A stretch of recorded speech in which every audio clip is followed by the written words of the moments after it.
Hora de julgamento.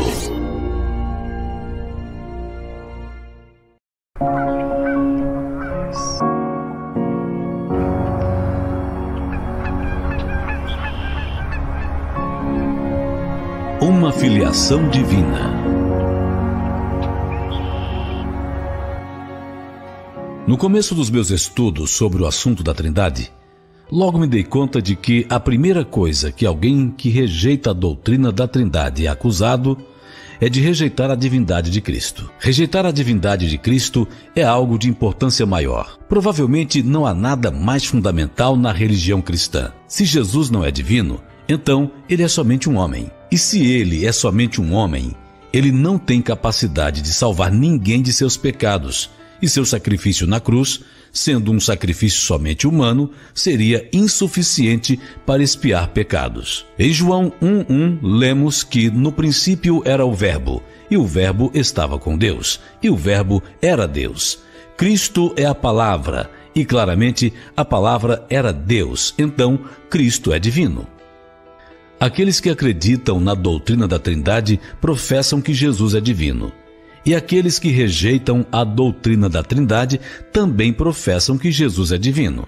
Por que Cristo é divino? Porque esta é a questão que divide aqueles que acreditam na Trindade daqueles que não acreditam. Os trinitários acreditam que Cristo é divino porque acreditam que Cristo nunca teve começo. Deus, o Filho Eterno, encarnou-se em Jesus Cristo. Isso não quer dizer que ele era eternamente subordinado, mas apenas dizendo com aquele título de filho, ele é eterno, ele sempre foi. Eles dizem, se Cristo teve começo, isto o tornaria um ser criado e, portanto, não divino. Essa polêmica que disse que Cristo tem um começo, que ele foi criado pelo próprio Pai, e não concordamos com isso, nem encontramos escrituras que concordem com isso.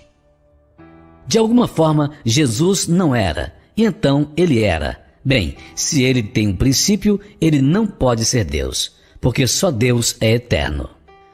Aqui está o mesmo sentimento na publicação Mundo Adventista. Eles escreveram, Jesus é divino, ele existe desde a eternidade, ele nunca teve um começo. E a premissa do argumento dos trinitários, que aqueles que rejeitam a Trindade estão negando a divindade de Cristo, é baseada na compreensão de que qualquer ser que tenha um começo é um ser criado e, portanto, não divino. Então, o que acontece com aqueles, como eu, que rejeitam a doutrina da Trindade? Acreditamos nós que Jesus é divino? Claro que sim, mas como? Acreditamos que Jesus é divino e tem esta natureza divina através do fato de que ele foi literalmente nascido do Pai, gerado de sua própria substância. O Senhor Jesus Cristo, o Filho divino de Deus, existiu desde a eternidade, uma pessoa distinta do Pai, apesar de ser um com Ele.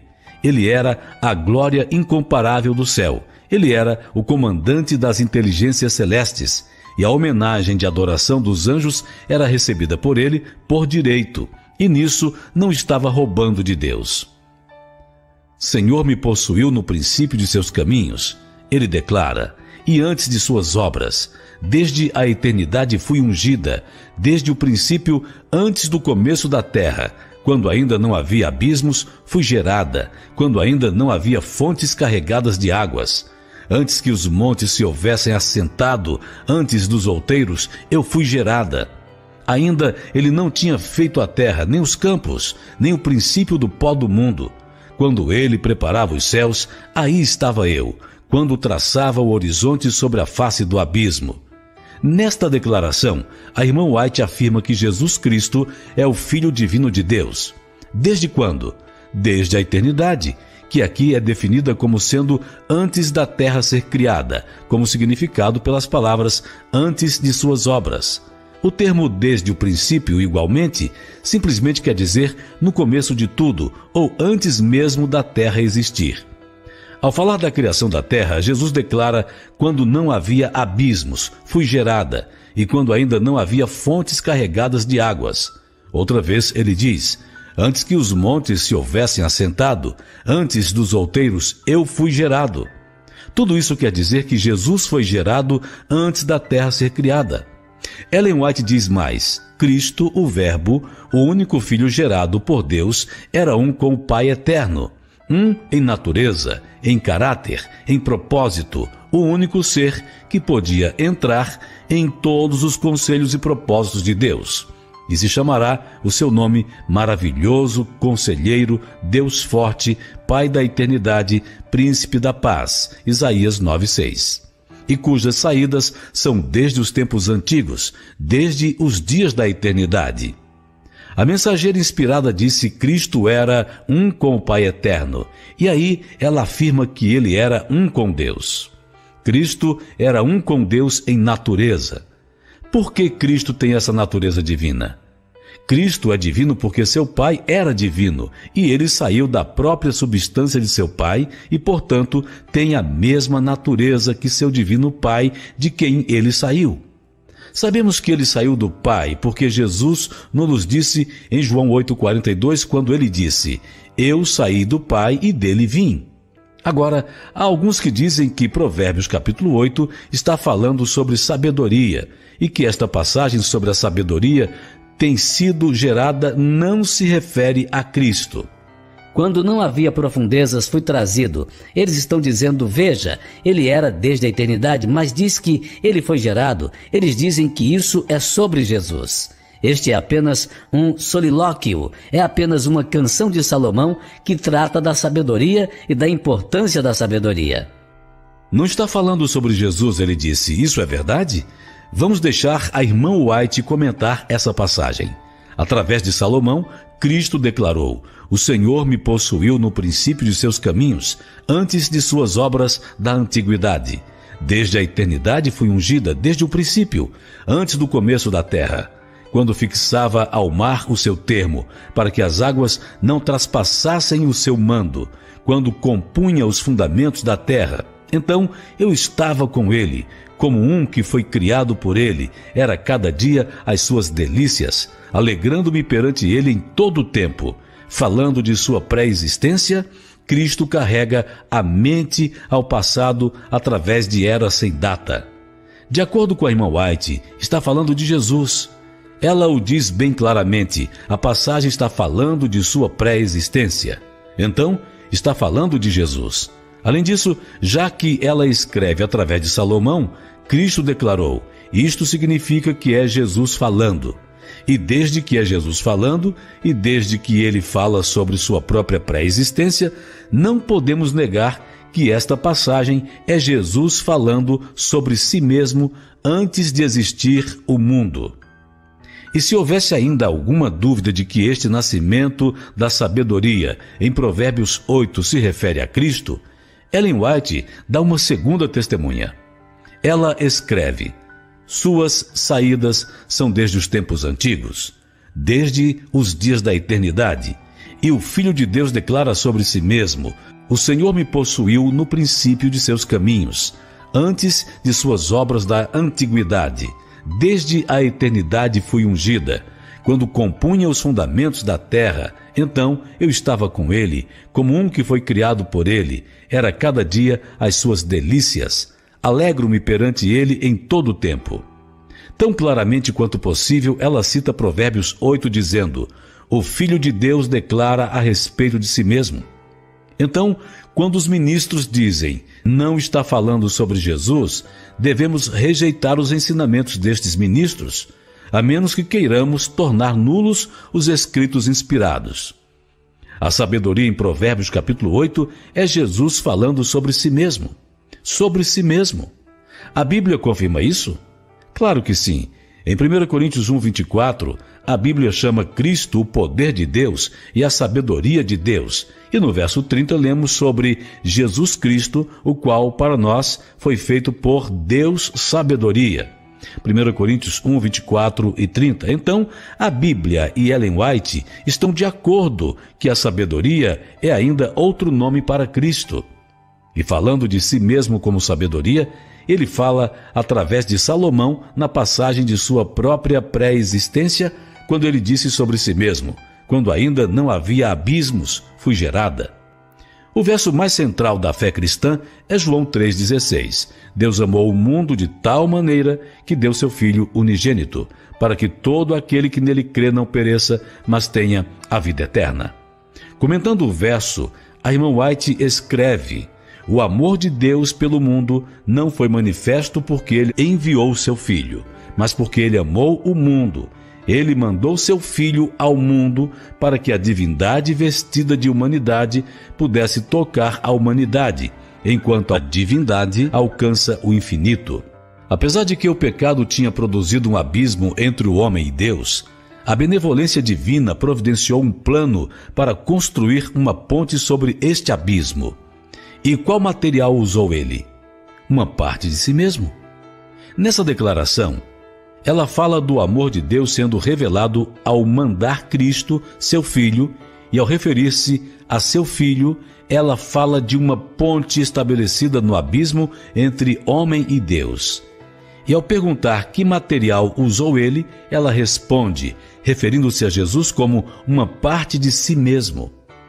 Cristo, o Filho unigênito, era o material com o qual o Deus eterno gerou de seu próprio peito seu Filho único. João escreve sobre Filho único gerado, que está no seio do Pai. E a irmã White escreveu: o Pai eterno, o imutável, deu seu Filho unigênito. Rasgado de seu peito, ele que foi feito na imagem expressa de sua pessoa, e o mandou à terra para revelar quão grande o amor com que ele amou a humanidade. E outra vez, foi porque Cristo foi gerado do Pai, que ele tem a mesma natureza que o Pai. Então, o Trinitário acredita que a divindade de Jesus é estabelecida porque Jesus não tem começo, enquanto que o não trinitário acredita que a divindade de Jesus é estabelecida porque ele literalmente nasceu da matéria do próprio Pai. O problema com a premissa base da visão trinitária é que se Jesus não teve princípio, então ele não pode ser um filho. E se Jesus não é, em realidade, um filho, então Deus não pode, em realidade, ser seu Pai. E por que de Cristo é dito ser o Filho único de Deus? Se Cristo não é filho de ninguém, então tampouco é Deus Pai de ninguém. Além disso, o que isto faz a 1 João 4,9? Nisto se manifestou o amor de Deus para conosco, que Deus enviou seu Filho unigênito ao mundo, para que por ele vivamos. Se Jesus não foi em realidade gerado, e ele não é em realidade um filho, isto obscurece a manifestação do amor de Deus a nós. O não trinitário evita todas estas dificuldades. Ele pode realmente crer que Jesus Cristo teve início, que ele literalmente nasceu do Pai e, portanto, pode ser inteiramente divino. E em vez de obscurecer esta revelação do amor de Deus, o amplifica, ao mesmo tempo que permite que o leitor creia nas palavras de Deus tais como ele as disse, para que, quando ele diz ele tem um filho unigênito, o homem ou mulher de pouca escolaridade possa pôr essa confiança na Bíblia e ter fé que Deus quer dizer exatamente o que ele disse. Não há ensinamento secreto ou místico nessas palavras. Elas são curtas, simples e verdadeiras. Defensores da doutrina da Trindade dizem que os não trinitários rejeitam a divindade de Cristo com a justificativa de que os não trinitários acreditam que Cristo teve um princípio. Se ele teve um princípio, ele não pode ser Deus, porque somente Deus é eterno. Ele não deve sua existência ao Pai, ele é eterno. Ele sempre existiu, e então isso é descritivo para mim da divindade. É por isso que por 1300 anos, desde o tempo de Arius, no século IV, os trinitários têm acusado aqueles que acreditam que Jesus literalmente foi gerado, de acreditar que Jesus foi criado. O trinitário acredita que um filho literalmente gerado seria um ser criado, e esta é a premissa do argumento deles de que os não trinitários rejeitam a divindade de Cristo. Porque se em algum momento Jesus foi gerado no passado, ou seja, ele veio ou foi criado por Deus o Pai, então, por definição, ele foi criado. Você não pode contornar a ideia de que Jesus não era e então era, por algum ato do Pai, então ele foi criado. Porque Deus não pode ter um começo, certo? Mas se você é gerado, você tem um começo. Pequeno problema aqui, certo? Então, quero perguntar à profeta do Senhor Ellen White, que os adventistas do sétimo dia acreditam ser uma mensageira inspirada e que pensa neste comentário inspirado. A irmã White diz: Deus amou tanto o mundo que deu seu Filho unigênito, não um filho através de criação, como eram os anjos, nem um filho através de adoção, como o pecador perdoado, mas um filho gerado à imagem expressa da pessoa do Pai. Não de uma forma incerta, a irmã White afirma sobre Cristo, Filho unigênito de Deus, que ele não é um filho por criação. O que isto quer dizer? Seja como for que você entenda o que significa a palavra unigênito, não significa que ele foi criado. Enfatizo uma vez mais, o Filho unigênito não é filho por ter sido criado. Jesus, o Filho unigênito, não é um ser criado. Por quê? Porque não é um ser criado. Ele não é um ser criado porque ele foi gerado. Algo completamente diferente da criação. E isto é o que a irmã White diz. Ele não é filho através da criação, mas um filho gerado à imagem expressa da pessoa do Pai. Você não pode mudar as palavras e dizer que gerado é diferente de ser criado. Se ele é gerado pelo Pai, se ele passa de não ser a ser por um ato do Pai, ele é criado. Isto, irmãos e irmãs, é exatamente o que você leu. Jesus foi gerado da própria matéria do Pai, muito tempo antes da terra ser criada, e era a imagem expressa da pessoa do Pai. Isto não é um mistério teológico estranho, impossível de compreender, pois o vemos ocorrer entre a humanidade dia a dia. Crianças são geradas à imagem de seus pais e feitos da própria matéria dos pais. Com certeza, a humanidade é uma raça criada, mas desde Adão e Eva, todos os outros seres humanos que vieram a existir foram gerados à imagem de seus pais. E Adão viveu 130 anos e gerou um filho à sua semelhança, conforme a sua imagem, e pôs-lhe o nome de Sete, Gênesis 5:3. Desde o começo, sempre ha sido assim. O Trinitário, sendo forçado a rejeitar a noção de que Cristo foi gerado ou nascido do Pai, é forçado a aplicar um significado diferente à palavra gerado, de que a palavra em si expressa. Portanto, porque Cristo não pode ter princípio, eles dizem que a palavra significa único. A palavra gerado é usada novamente. É único, significa único. O Instituto Bíblico de Pesquisa é a instituição encarregada de sustentar e defender as doutrinas adventistas do sétimo dia.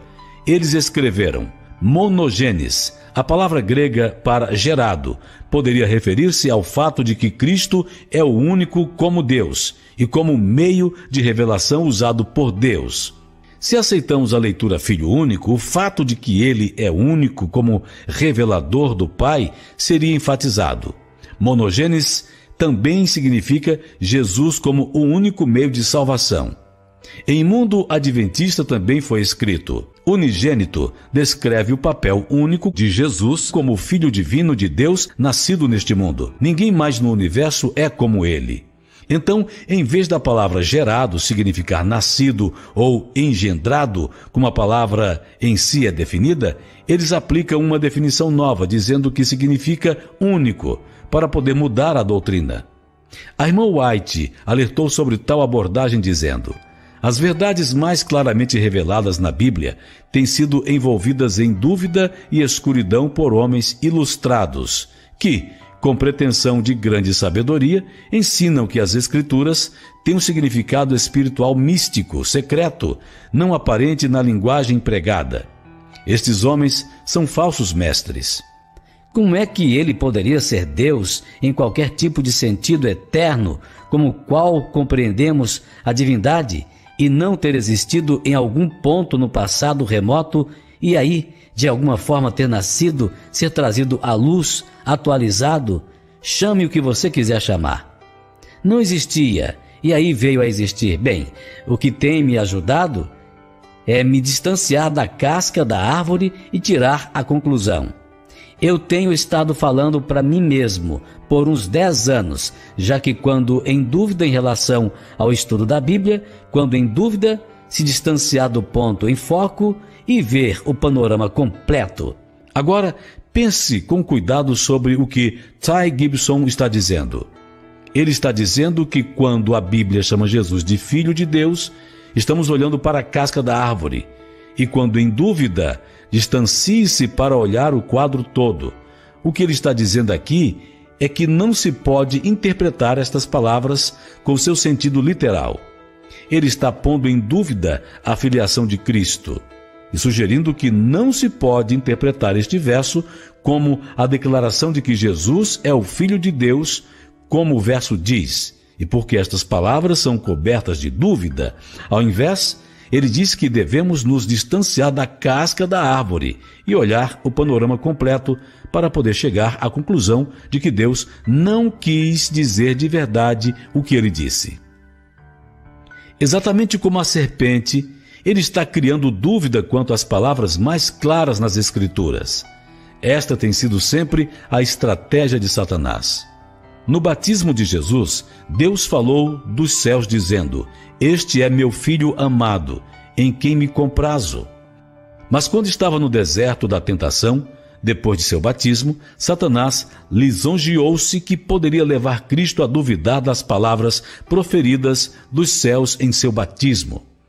E se o pudesse levar a questionar sua filiação e duvidar a verdade das palavras proferidas por seu pai, ele teria uma grande vitória. É por causa de que surgiriam homens assim no fim dos tempos, pondo em dúvida a filiação de Cristo e a verdade das declarações mais claras da palavra de Deus, que Ellen White nos acautelou. As verdades mais claramente reveladas na Bíblia têm sido envolvidas em dúvida e escuridão por homens estudados. E quando eles ensinam que as Escrituras têm uma significação ou um significado espiritual secreto, não aparente na linguagem empregada, podemos saber com certeza, estes homens são falsos mestres. É Lúcifer, o inimigo das almas, quem tem problemas com o fato de que Cristo é literalmente Filho de Deus. Bem, Lúcifer, ele estava se esforçando, ele tinha glória nas cortes celestes, mas ele estava se esforçando para tomar o lugar de Cristo ao lado de Deus. A seguir, ele queria ser Deus, mas isto ele não podia alcançar.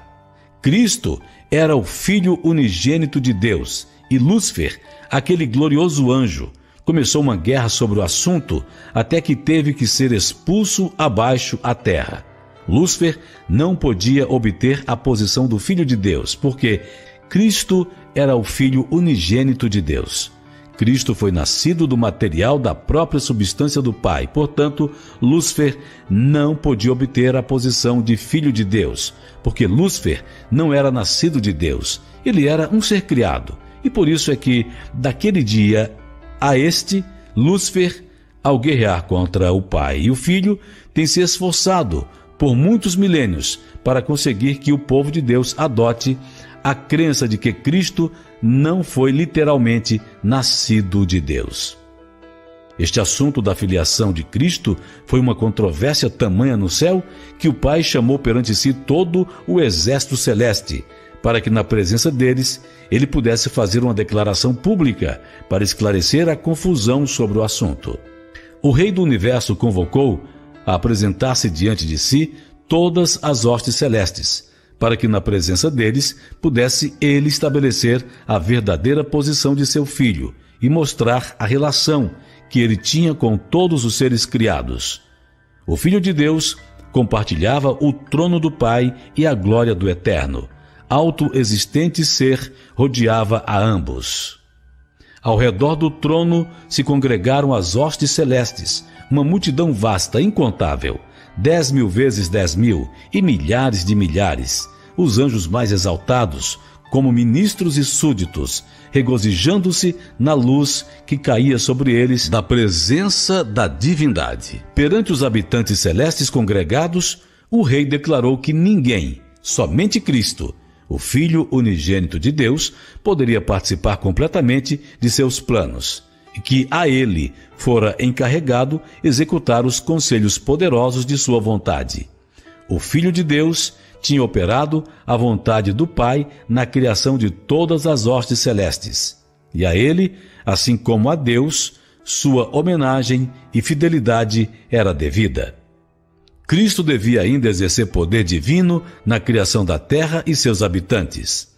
Neste conselho celestial convocado pelo comando do Pai, para o propósito de estabelecer a posição verdadeira de seu Filho, foi declarado na audiência de todos, muito antes de ser a terra criada, que Cristo era o Filho unigênito de Deus. Da forma mais maravilhosa, o Pai afirmou perante todos os céus que Cristo era seu unigênito, seu Filho. Mesmo apesar deste relato inspirado deste importante esforço de Deus para apresentar a verdade a respeito da filiação do Pai de Cristo, alguns ainda ensinam coisas como esta. Mas Deus não nos deu nenhuma luz clara sobre a filiação de Jesus na eternidade passada. Mas o que eu acho fascinante é que na criação do homem, Deus daria às inteligências celestes uma ilustração maravilhosa desta grande verdade. Imagine-se a si mesmo como um anjo neste conselho celeste. E lembre-se que Jesus criou todas as hostes celestes, porque nele foram criadas todas as coisas que há nos céus e na terra, visíveis e invisíveis, sejam tronos, sejam dominações, sejam principados, sejam potestades. Tudo foi criado por ele e para ele. Agora pense nisto. Se Jesus criou todas as hostes celestes e todos os outros seres, com exceção de Deus, então, quem entre eles teria visto o Filho sendo nascido do Pai? A resposta é que nenhum deles viu. Nenhum dos anjos, nem querubins, nem serafins, nem nenhuma das inteligências dos céus teria podido testemunhar o Filho vindo à luz nascido do Pai, exceto o Pai. Isto significa, então, que todo o universo celeste teve que aceitar que Cristo foi gerado do Pai pela fé, já que eles não o viram acontecer. E já que não o viram acontecer, Lúcifer e seus anjos foram capazes de obscurecer esta grande verdade. E o fizeram. Anjos foram expulsos dos céus porque não trabalharam em harmonia com Deus. Eles caíram de seu alto posto porque queriam ser exaltados. Eles vieram a exaltar a si mesmos e esqueceram que a beleza da pessoa e do caráter vem do Senhor Jesus. Este fato os anjos obscureciam, que Cristo era o Filho unigênito de Deus, e eles vieram a considerar que não consultariam a Cristo. E ainda hoje, Lúcifer e seus anjos estão obscurecendo esta doutrina crucial e central da cristandade, que Deus realmente mandou seu Filho unigênito, nascido de seu próprio seio, o mandou à terra para revelar o amor que ele tinha pela humanidade. O Instituto de Pesquisa Bíblica disse: no caso da divindade, entretanto, o Filho saiu do Pai, não como uma emanação divina ou através de parto natural, mas para levar a cabo um trabalho de criação e redenção. A imagem pai e filho não pode ser aplicada literalmente ao relacionamento divino pai-filho dentro da divindade. O filho não é o filho do pai natural, literal. Uma criança natural tem um começo, enquanto que dentro da divindade o filho é eterno. O termo filho é usado metaforicamente quando aplicado à divindade. Mesmo nesta afirmação, o autor declara: uma criança natural tem um começo, o que significa que o termo filho é usado metaforicamente quando aplicado à divindade, porque, como ele diz, dentro da divindade o filho é eterno, significando sem começo e sem fim. E porque, no ensinamento oficial da Igreja, um ser com começo é um ser criado, eles negam a filiação pré-existente de Cristo, preferindo, ao invés, pensar na filiação de Cristo como uma filiação única, metafórica. Portanto, como você pode ver, o demônio está usando o Instituto de Pesquisa Bíblica Adventista do Sétimo Dia para obscurecer mais da vista a filiação de Cristo e, como consequência, a divindade de Cristo. Mas isto não é nada novo. Lembre-se que esta controvérsia sobre a filiação de Cristo começou nas cortes celestiais. E isto nos leva de volta ao esforço do Pai de estabelecer a posição verdadeira de seu Filho neste conselho celeste. Mas Deus fez mais do que isto. Ele deu a eles um exemplo com a criação do homem. Imagine as hostes dos céus assistindo, enquanto o homem era formado do pó da terra, e Deus soprou em suas narinas o sopro da vida. Agora imagine toda a hoste celeste assistindo, como se pela primeira vez, todos eles juntos, testemunhando um ser vivente sendo trazido à vida a partir de outro ser vivente, quando Eva foi gerada do seio de Adão. E da costela que o Senhor Deus tomou do homem, formou uma mulher e a trouxe a Adão. E disse a Adão: esta é agora osso dos meus ossos e carne da minha carne. Esta será chamada mulher, porquanto do homem foi tomada. Ela, que é Eva, foi tirada do homem, significando, ela foi trazida à existência do seio de Adão. E qual material usou Deus? Ele usou parte de Adão, sua própria costela, da qual trouxe Eva à existência, do peito dele. Enquanto o universo celeste assistia a essa ocorrência, nem posso imaginar o impacto que esta demonstração deve ter tido na mente deles, ao testemunhar pela primeira vez a demonstração daquela grande verdade, que Cristo, o Filho de Deus, foi gerado do seio do Pai, de uma parte de si mesmo e conforme a imagem do próprio Pai.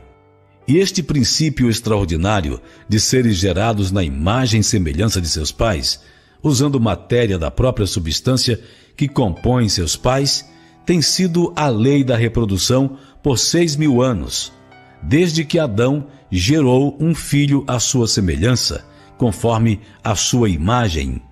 Este princípio de reprodução é até mesmo a lei no reino das plantas.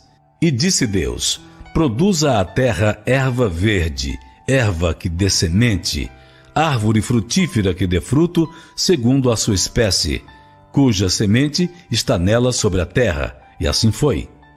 Até mesmo as plantas se reproduzem usando sua própria matéria, trazendo à luz plantas novas de sua própria espécie. Esta é a lei da natureza, portanto, entendamos que nossa fisiologia, o próprio modo como seres humanos foram projetados, e o modo que todo o reino vegetal foi projetado, e o modo como todo ser vivente neste planeta foi projetado, foi de tal forma que vindicasse a verdade da filiação de Cristo no grande conflito nos céus. Ó profundidade das riquezas, tanto da sabedoria como da ciência de Deus! Quão insondáveis são os seus juízos, e quão inescrutáveis os seus caminhos! É assombroso compreender, apesar de toda a evidência, que alguns se aferram a recusar crer que Jesus realmente é o Filho unigênito de Deus. Tudo porque pensam eles que se Jesus teve um princípio, ele não poderia em realidade ser divino. Quão importante é então que nós entendamos corretamente que há uma diferença entre o significado da palavra gerado e criado. Que criança na praia termina de construir um castelo de areia e diz a seus pais: olha o que eu gerei? Ou que mãe, depois de dar à luz, diz: olha o que eu criei?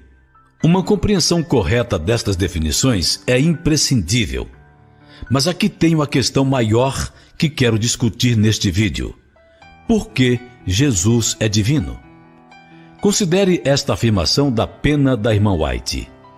À pergunta do Salvador: tu crês? Marta respondeu: sim, Senhor. Eu creio que tu és o Cristo, o Filho de Deus, que deveria vir ao mundo. Então, a irmã White desenvolve esta confissão dizendo: ela confessou sua fé em sua divindade e sua confiança em que ele podia executar qualquer coisa que desejasse executar. Então, o que foi a confissão de Marta? Ela confessou que Cristo era o Filho de Deus. E Ellen White diz que esta confissão era uma confissão de sua divindade. Então, a divindade de Jesus é estabelecida por sua filiação. E tem mais. Note que depois que Marta disse: tu és o Cristo, o Filho de Deus, ela adicionou que deveria vir ao mundo.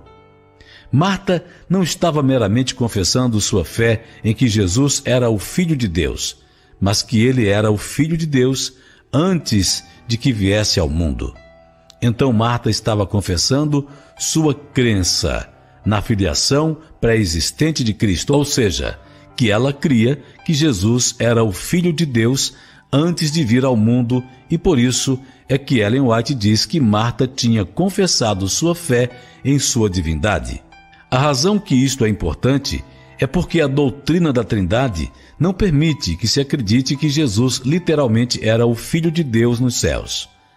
A teologia da Trindade ensina que Jesus não era Filho de Deus até nascer de Maria. No artigo Jesus é Deus, a revista Ministério, uma publicação da Igreja Adventista do Sétimo Dia, foi escrito: o título Filho se refere à sua entrada no tempo e não nega de forma alguma suas origens eternas. Há referências no Velho Testamento à filiação, mas estas são sempre em antecipação à encarnação. É por isso que o livro de Hebreus especifica, Shelley: hoje eu gerei você, no ponto de encarnação. E quando se refere ao gerado do Pai, está falando sobre ele em sua encarnação. É falar sobre ele em sua encarnação. Então siga-me neste raciocínio, porque se a confissão de Marta na filiação divina de Cristo, Filho do Pai antes da criação do mundo, é sinônimo da confissão da divindade de Cristo, isto significaria que negar a filiação divina de Cristo antes da encarnação seria sinônimo de negar a divindade de Cristo. Vou repetir. Se confessar a crença em que Jesus Cristo era realmente o Filho literal de Deus, mesmo antes de se tornar humano, é sinônimo com a crença da divindade de Jesus, isto significa que rejeitar a filiação divina de Cristo, literalmente gerado do Pai, é uma rejeição de sua divindade. Então, quando Jesus vem ao mundo, Shelley, esse é o ponto de referência para a filiação de Cristo. Quando trinitários acreditam que Jesus se tornou um filho na encarnação em seu nascimento humano, eles negam que sua filiação é de Deus e, portanto, são culpados de rejeitar sua divindade que ele recebeu em virtude de seu nascimento do Pai.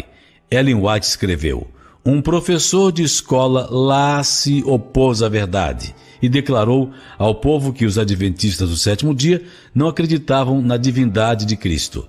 Este homem pode não ter conhecido nossa fé a esse ponto, mas ele não foi deixado em ignorância. Ele foi informado que não há na terra um povo que esteja apegado mais firmemente à verdade da pré-existência de Cristo do que os adventistas do sétimo dia. Ao responder à acusação de que os adventistas do sétimo dia não acreditam na divindade de Cristo, a irmã White afirmou: a crença deles na pré-existência de Cristo, dessa forma mostrando que a divindade de Cristo se enraiza em sua pré-existência diante da criação do mundo. Como não trinitários, os adventistas do sétimo dia são acusados de rejeitar a divindade de Cristo, ao qual James White respondeu dizendo: não negamos a divindade de Cristo. Nos regozijamos em dar crédito completo àquelas vigorosas expressões das Escrituras que exaltam o Filho de Deus. Nesta passagem vemos James White afirmando também sua crença na divindade de Cristo ao afirmar sua filiação. Quanto há caído a corporação da igreja hoje ao adotar a visão que os adventistas pioneiros se esforçaram tão diligentemente para negar e agora tomam a posição que nega a divindade de Cristo ao negar sua filiação pré-existente. Entretanto, o trinitário pode ser que diga: eu creio na pré-existência de Jesus. E isso talvez seja correto, mas eles ainda assim negam que sua filiação vem de sua pré-existência, o que é uma forma ainda mais enganadora do mesmo erro. Mas enquanto a palavra de Deus fala da humanidade de Cristo, quando sobre esta terra, também fala decididamente a respeito de sua pré-existência. A palavra existiu como ser divino, e em realidade como Filho de Deus, em união e unidade com seu Pai. E lembre-se de que essa afirmação Declarando ser Jesus o Filho eterno de Deus, se refere à sua filiação durante sua pré-existência. Antes de sua encarnação, Cristo era o Filho divino de Deus, mesmo em sua pré-existência, uma filiação pré-existente. Isto é o que os trinitários negam enfaticamente. Então, quando Jesus vem ao mundo, Shelley, esse é o ponto de referência para a filiação de Cristo. Aqui está outro exemplo que conecta a filiação de Cristo com sua divindade. No fechamento dos eventos do dia da crucifixão, nasceu uma nova testemunha. Quando o brado de morte do Salvador tinha sido ouvido, outra voz foi ouvida dizendo: verdadeiramente, este era o Filho de Deus. Aqui temos um exemplo mais do fato de que reconhecer a filiação de Cristo é reconhecer sua divindade. Consequentemente, quando a Igreja Adventista do Sétimo Dia afirma o Filho não é o Filho do Pai natural, literal, e que o termo Filho é usado metaforicamente quando aplicado à divindade, isto está posto para negar a divindade de Cristo.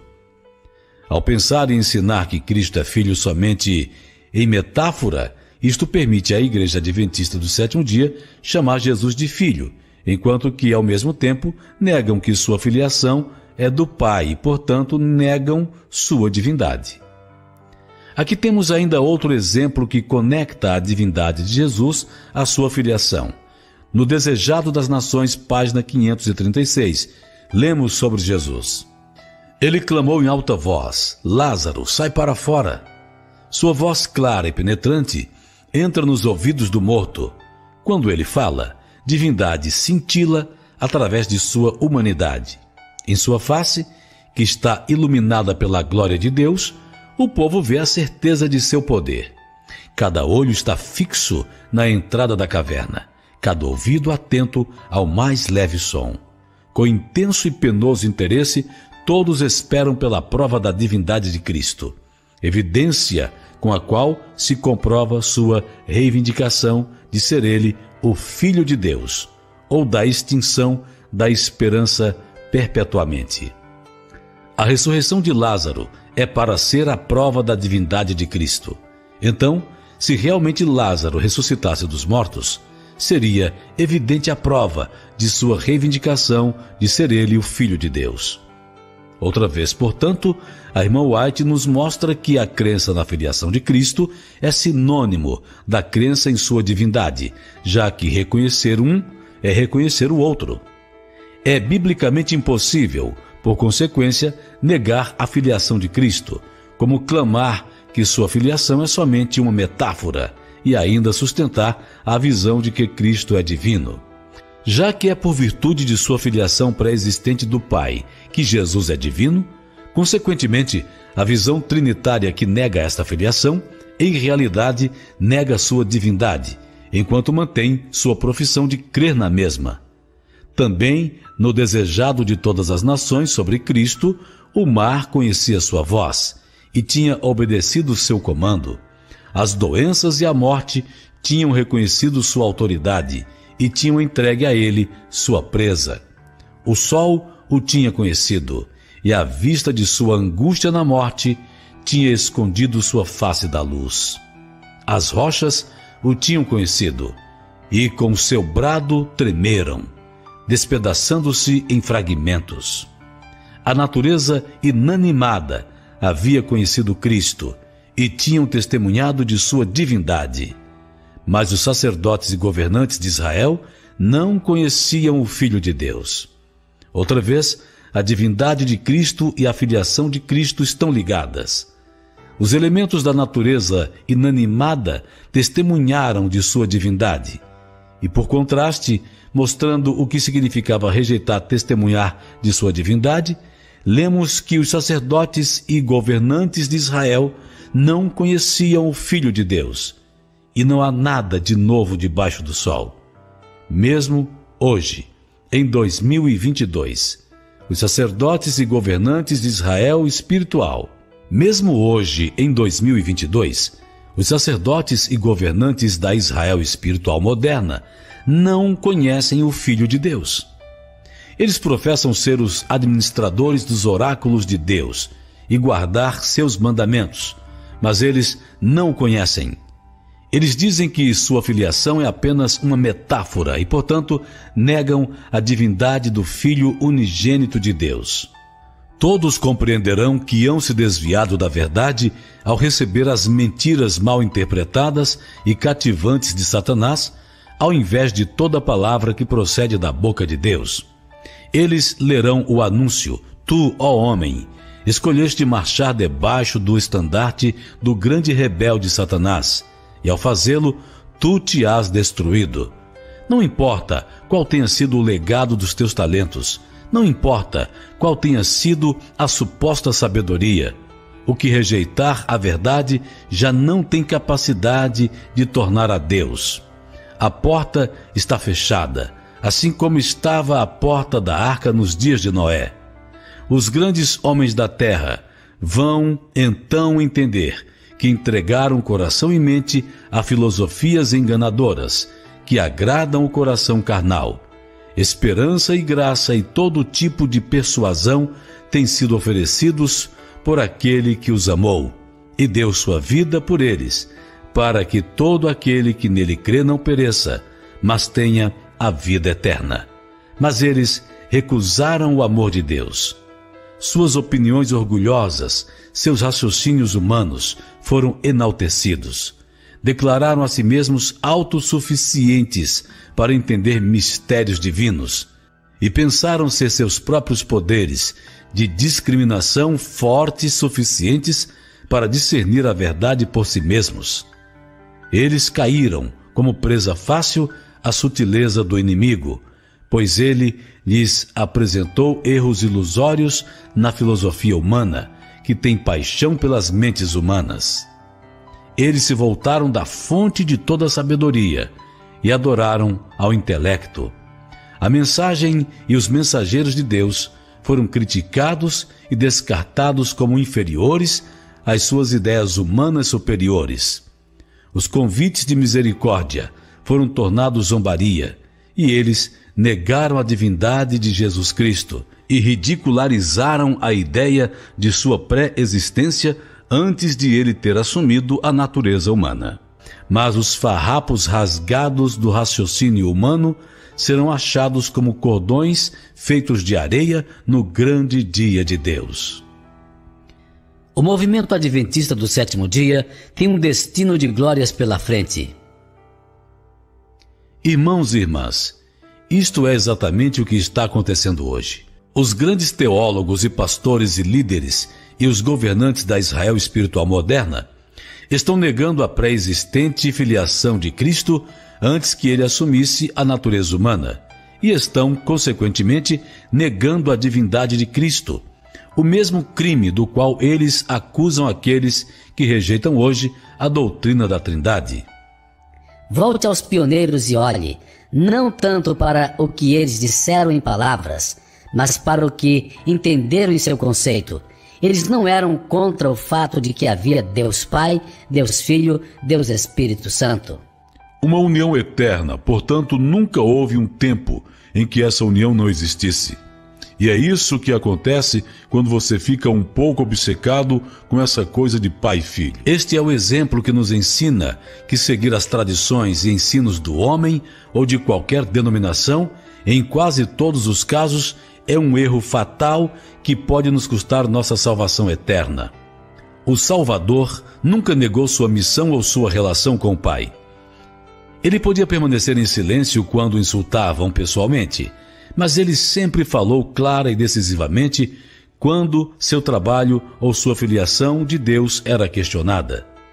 No dia do acerto de contas, não tenho dúvida que as palavras faladas pelos lábios do Pai vão ecoar em suas mentes como trovão: Este é o meu filho amado, em quem me comprazo. Então aqueles que tiveram rejeitado estas palavras serão chamados para prestar contas da razão de sua rejeição. Mas, a esse ponto, será tarde demais para se arrepender, tarde demais para estudar e buscar de Deus a verdade com oração e jejum. Pergunta: nossa igreja cometeu um erro ao deixar a posição de Ellen White e dos pioneiros em relação a Deus, de adotar a posição católica da Trindade? Absolutamente não.